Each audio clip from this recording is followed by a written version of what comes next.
মই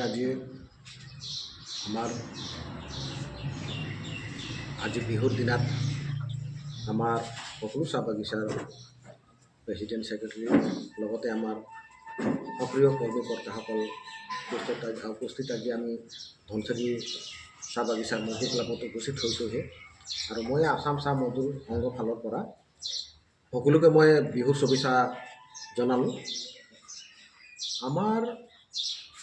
বিশেষকৈ আমাৰ হস্পিটালত প্ৰত্যেক বাগানত ডাক্তৰ নাই। ডাক্তৰ অভাৱৰ কাৰণে আমাৰ কিছুমান বেমাৰী মানুহক তেজপুৰলৈ যাব লগা হয়।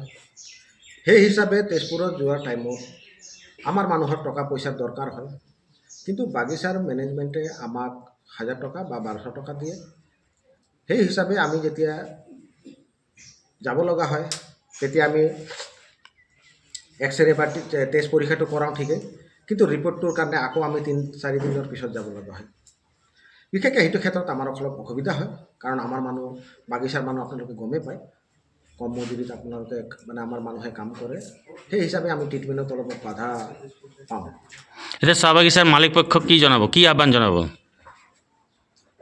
চাহ বাগিচাৰ মালিক পক্ষক আমি এটাই আহ্বান জনাব বিচাৰোঁ যে কি আমাৰ বাগিচাৰ যিবিলাক কৰ্মী আছে বা আমাৰ মজদুৰ আছে, আৰু বিশেষকৈ আমাৰ মাজবাট অঞ্চলত মহলীয়াপাৰা মডেল হস্পিটেল আছে, সেই বস্তুবিলাকৰ ব্যৱস্থাটো কৰাৰ কাৰণে প্ৰেছাৰ দিয়ক, চৰকাৰৰ লগত আলোচনা কৰক, যাতে নেকি আমি তেজপুৰ যাবলগীয়া নহয়। তেজ পৰীক্ষাৰ কাৰণে স্কেন, চিটি স্কেন, জেৰেক্স এইবিলাকৰ কাৰণে আমাৰ তাতে যাব নালাগে, আমাৰ ইয়াতে হওক। মই সেইটোৱে ক'ব বিচাৰোঁ। চৰকাৰক কি আহ্বান জনাব মডেল হস্পিটেলৰ বিষয়ে? মডেল হস্পিটেলত আমাৰ যিখিনি সুবিধা, তেজ পৰীক্ষা, চিটি স্কেন, এক্সৰে, আল্ট্ৰাচাউণ্ড এইবিলাক পাব লাগে। আমাৰ 7টা বাগানৰ ৰাইজে বহুত উপকৃত হ'ব যদি সেই ব্যৱস্থা যদি আমাৰ মডেল হস্পিটেলত কৰি দিয়া হয়। আৰু যিবিলাক আমাৰ মেটাৰনিটি বাচ্চা জন্ম হোৱাৰ পাছতো কিছুমান মহিলাৰ ৰক্তহীনতাৰ কাৰণে বাচ্চাৰ কিছুমান ৰক্তহীনতা থাকে, জণ্ডিছ থাকে, সিহঁতৰ কাৰণে বহুত অসুবিধা হয়। তেতিয়া সিহঁতক TMC হস্পিটেলত বন্ধ কৰে বা গুৱাহাটীত পঠাই দিয়ে। সেই সময়ত আমাৰ মানুহবিলাকৰ যিহেতু টকাৰ অভাৱ, আৰু টকাৰ অভাৱৰ কাৰণে চৰকাৰে দিছে ফ্ৰী চিকিৎসা দিছে নৱজাতকৰ কাৰণে আৰু মেটাৰনিটি যিবিলাক মাদাৰ আছে সিহঁতৰ কাৰণে, কিন্তু আমাৰ মানুহৰ হাতত পইচা নথকাৰ কাৰণে বহু অসুবিধা হয়। কাৰণ আমাৰ মাকজনী আৰু পোৱালিটো যদি হস্পিটেলত থাকে, ঘৰৰ মানুহ পইচাৰ অভাৱত যাব নোৱাৰে, আৰু সেইটো কাৰণে কিছুমান বস্তু আমাৰ বহুত অসুবিধা হৈছে। সেইকাৰণে আমি চৰকাৰলৈ আমি এটাই অনুৰোধ আছে যে আমাৰ যিটো মাজবাট মহলীয়াপাৰাত মডেল হস্পিটেল দিছে, আৰু সেই মডেল হস্পিটেল যাতে এনেই মডেল হৈ নাথাকে, তাতে আমাক উন্নত মানৰ চিকিৎসা দিব। আৰু আমি জানো চৰকাৰে আমাৰ মহিলাবিলাকৰ কাৰণে বহুত সুবিধা ওলাইছে, অৰুণোদয় দিছে আৰু বহুত ধৰণৰ গোটবিলাকৰ ফালৰ পৰা সুবিধা দিছে। তো সেই সুবিধাৰ লগে লগে যাতে আমাৰ স্বাস্থ্য আৰু আমাৰ নতুন নৱজাতক শিশুসকলৰ ভাল যাতে আমাৰ উন্নত মানৰ চিকিৎসা হওক, সেইবাবে আমাৰ মাজবাট মহলীয়াপাৰা হস্পিটেলত যাতে গোটেইখিনি উন্নত মানৰ চিকিৎসাৰ সঁজুলিবিলাক যাতে আমাক প্ৰদান কৰে, আমি বহুত ভাল পাম। আৰু যাতে সেইখিনি আমাৰ কৰিলে আমাৰ বাগানৰ যিবিলাক আই মাতৃ আছে আমাৰ বহুত উন্নত হ'ব। যিহেতু আমাৰ কোম্পানীৰ ফালৰ পৰা আমাৰ বহুত অসুবিধা আছে, আৰু কিছুমান কথা মই ইয়াত কোম্পানীত ক'ব পাৰোঁ। আমাৰ বাগানবিলাকৰ চালানত কাম কৰে পাৰ্মানেণ্ট ৱাৰ্কাৰ মহিলাবিলাক, সৰু বাচ্চা থাকে, 6 মাহ হৈ যোৱাৰ পাছত সিহঁতক কামত ওলাবলগীয়া হয়।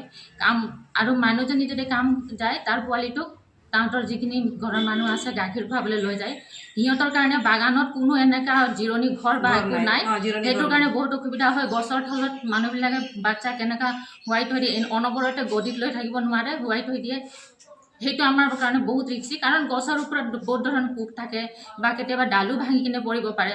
তো সেইকাৰণে আমি অনুৰোধ জনাওঁ যে কোম্পানী আৰু চৰকাৰে দুইটাকে আমি অনুৰোধ জনাইছোঁ যে আমাৰ প্ৰত্যেকটো বাগানত প্ৰত্যেকটো ছেকশ্যনত যাতে এটা এটা জিৰণি ঘৰ দিয়ে আৰু পানীৰ সুবিধা কৰি দিয়ে।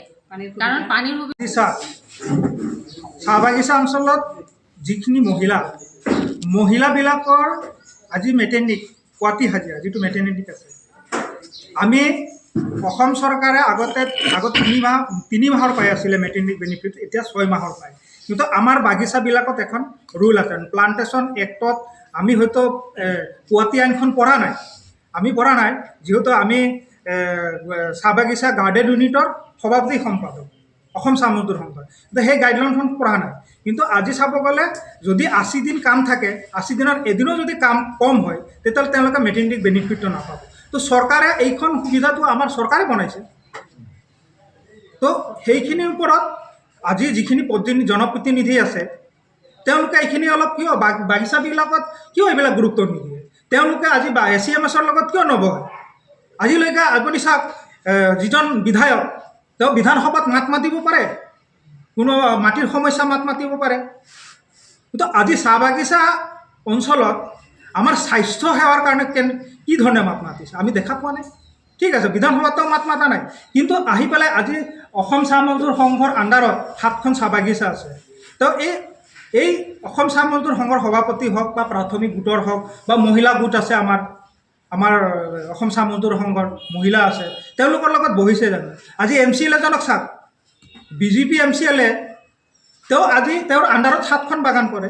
তো কোনো ধৰণে চাহ বাগিচা মজদুৰ সংঘৰ লগত বহিছে নেকি? বহা নাই। তো কেনেকৈ সমস্যা সমাধান হ'ব? আজি জনপ্ৰতিনিধি হোৱাৰ পিছত যদি তেওঁলোকে ৰাইজৰ লগত, দুখীয়া ৰাইজৰ লগত যদি নবহে, দুখীয়া ৰাইজৰ অভাৱ অভিযোগ যদি বুজি নাপায়, তো কেনেকৈ জনপ্ৰতিনিধি হ'ল? সেইকাৰণে আমি বিচাৰোঁ, আমি বেছি কৰিব নাযাওঁ, যিহেতু আমাক সুবিধাখিনি পাব লাগে। কাৰণ আমি দুখীয়া, আমি হাজিৰা কৰা, আজি 250 টকা হাজিৰা কৰা এজন শ্ৰমিক, চাহ বাগিচা কাম কৰা শ্ৰমিক। গতিকে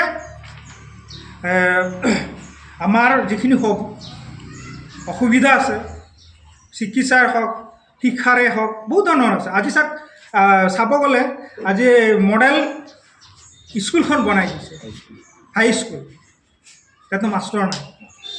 মানে আমাৰ জনগোষ্ঠীটো চাহ বাগিচা অঞ্চলৰ যিখিনি জনগোষ্ঠী, আদিবাসী চাহ জনগোষ্ঠীবিলাকৰ কোনো ধৰণে মানে কোনো চিন্তা কৰা নাই। আমি ভাবোঁ চৰকাৰে আমাক দি আছে, হয়, চৰকাৰক দুখ নিদিওঁ, কিন্তু যিখিনি ইয়াত জনপ্ৰতিনিধি আছে তেওঁলোকে মানে যি ধৰণে আমাক দিব লাগে বা আমাৰ লগত যোগাযোগ কৰিব। আজি চৰকাৰী যিখিনি সুবিধা আমি এতিয়া চাব গ'লে PMIA ঘৰ, চাউলে হওক, কিছুমান আছে আমি পাই আছোঁ, কিছু এনেকৈ সুবিধা আছে। আজি ল'ৰা ছোৱালীক পঢ়াৰ কাৰণে চৰকাৰে সুবিধা দিছে, আমিতো দেখা নাপাওঁ। স্কলাৰশ্বিপ পাইছে, কিন্তু উন্নত মানত পঢ়া ল'ৰা ছোৱালীবিলাকক বা তেওঁলোকক আমি কেনেকৈ এই বাগিচা ল'ৰা ছোৱালীবিলাকে BA MA কৰি পেলাই আছে, তেওঁলোকক কেনেকৈ আমি কোচিং কৰিম বা তেওঁলোকক কেনেকৈ আগবঢ়াই দিম, সেইবিলাকতো নাই তেওঁলোকৰ। আজি BTRত আৰু এটা কথা ক'ব বিচাৰোঁ, BTRত শ্ৰম মন্ত্ৰী এজন দিছে আৰু হয় সঞ্জীৱ তাঁতী, তেওঁতো BTC 42খন বাগান পৰে। আজিলৈকে আমি দেখি পোৱা নাই 7খন ইয়াৰ চাহ বাগিচাত আহি পেলাই তেওঁলোকে আমাৰ লগত কিবা সুবিধা অসুবিধাৰ কথা পতা বা মাত মাতা BTRত। গতিকে আমি আমাৰ যিখিনি অভাৱ, সেই অভাৱখিনি আমাক পূৰণ কৰি দিব লাগে অতি সোনকালে। সেইখিনি আমাৰ আজিৰ আমাৰ যিটো আবেদন দিছিলোঁ, আমাৰ যিখিনি আজি সংবাদমেল, এই সংবাদমেলৰ জৰিয়তে তেওঁলোকক জনাব বিচাৰিছোঁ। আৰু চৰকাৰকো আজি অসমত BJP চৰকাৰ আছে, সেই BJP চৰকাৰে BTRৰ লগত এলায়েন্স আছে। গতিকে তেওঁৰো দায়িত্ব, তেওঁলোকৰো দায়িত্ব। আজি MP এজন আছে, তেওঁৰো দায়িত্ব যে আজি এই ইয়াত 7খন চাহ বাগিচা আছে, তেওঁলোকক অলপ আমাৰ যিজন MCLA আছে হওক বা MLA আছে, তেওঁলোকে অলপ এইটো বিষয়ত যিটো আমি আজি আবেদন এখন দিছোঁ, আৰু চবতকৈ মেজৰ আৰু চবতকৈ আমি মানে যদি ভুগিব লগা হৈছে তো এই মেডিকেলৰ ক্ষেত্ৰত। ধন্যবাদ।